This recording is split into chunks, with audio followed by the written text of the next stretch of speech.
En ces temps troublés, où la stratégie du chaos est la plus efficace, il est normal qu'il soit difficile d'y voir clair et de maintenir une énergie positive.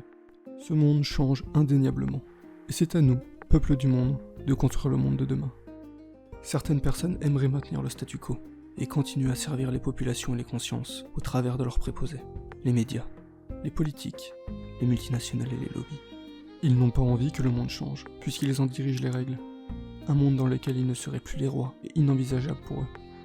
Le processus qui est en cours est le reflet de notre conscience collective. Autrefois, ils n'avaient pas besoin de museler les paroles et la liberté d'expression. Autrefois, ils n'avaient pas besoin d'investir dans la sécurité intérieure. Autrefois, ils n'avaient pas besoin de maintenir les populations dans un état de servitude. En effet, aucun état totalitaire n'a besoin de recourir à la violence, qu'elle soit physique ou psychologique, si la population est docile et ignorante, la prison étant invisible. Mais alors, qu'est-ce qui a changé par rapport à autrefois ? La réponse est assez simple. C'est vous. Vous les peuples du monde, vous avez commencé à voir les barreaux et les chaînes de votre propre servitude.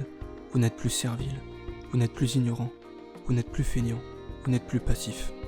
Au contraire, vous êtes devenu souverain, ou vous le devenez. Vous êtes informé, vous savez ce qui se passe réellement.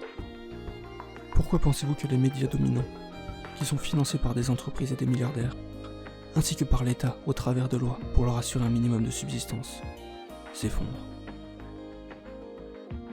C'est parce qu'ils sont devenus la minorité. Vous êtes maintenant devenu actif, vous êtes devenu votre propre sauveur, et vous transcendez vos peurs. Maintenant, les dernières armes qu'ils possèdent sont la peur et le mensonge. Ils veulent insuffler la peur, la dominance de leur minorité sur la majorité, qui devient de plus en plus consciente. Ils veulent vous faire croire que vous êtes la minorité, que vous êtes seul. Ceci n'est pas la réalité, ceci est leur illusion. Ils ont peur de nous, bien plus que nous avons peur d'eux. En ces temps troublés, qu'est-ce que nous devrions faire alors ? Alimenter un système à bout de souffle, qui détruit notre environnement, nos libertés, notre futur ? Ou alors, est-ce que nous devrions ignorer leurs mensonges, leurs tentatives de peur, réapprendre à maîtriser nos émotions, nos pensées, notre esprit critique ? Si leur monde paraît si solide, n'est-ce pas simplement parce que nous le laissons tranquillement reposer sur notre dos ? L'entraide et le partage sera notre clé de sortie. Nous en sommes capables. N'avez-vous pas aperçu un monde d'amour et de partage, qui était prêt à renaître pendant le confinement ? Un monde sain ? Ce monde est possible, et c'est à nous de le créer. Les mensonges et la peur ne peuvent exister qu'envers une population effrayée et ignorante. Ce n'est plus ce que nous sommes. Ils essaieront de dérouler leur plan de sécurité, pour leurs propres intérêts. C'est à nous, tous ensemble, d'agir et de se regrouper, de communiquer. La première étape de pensée étant atteinte pour une grande majorité de la population, la seconde étape sera bien physique. Incarnons notre spiritualité et manifestons-la dans notre quotidien, dans notre monde physique. Ne nous laissons pas distraire par la manœuvre qui est en cours. Elle sert des buts politiques, puisque les courbes attestent d'une fin. Il y a eu des morts, c'est vrai, mais pas autant qu'ils nous le disent. Il y a aussi eu des patients gravement malades, mais pas autant qu'ils nous le disent. Enfin, il y a eu des hospitalisations, mais pas de la manière qu'ils nous le disent. Aujourd'hui, l'information est accessible, vous pouvez vous renseigner.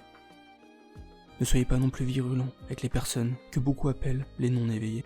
Ce sont des personnes qui sont prises dans les griffes d'une minorité tyrannique, ou alors qui décident de ne pas s'en mêler. C'est leur choix, et il faut le respecter. Concentrons nos énergies sur les personnes qui sont prêtes à agir.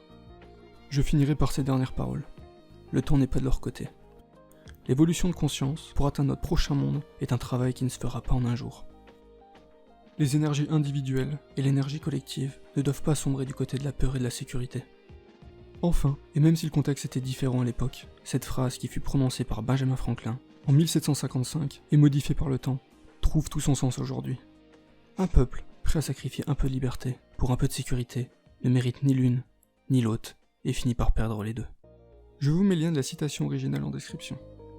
Prenez soin de vous, ne paniquez pas et soyez conscients que la paix et l'harmonie vous protègent.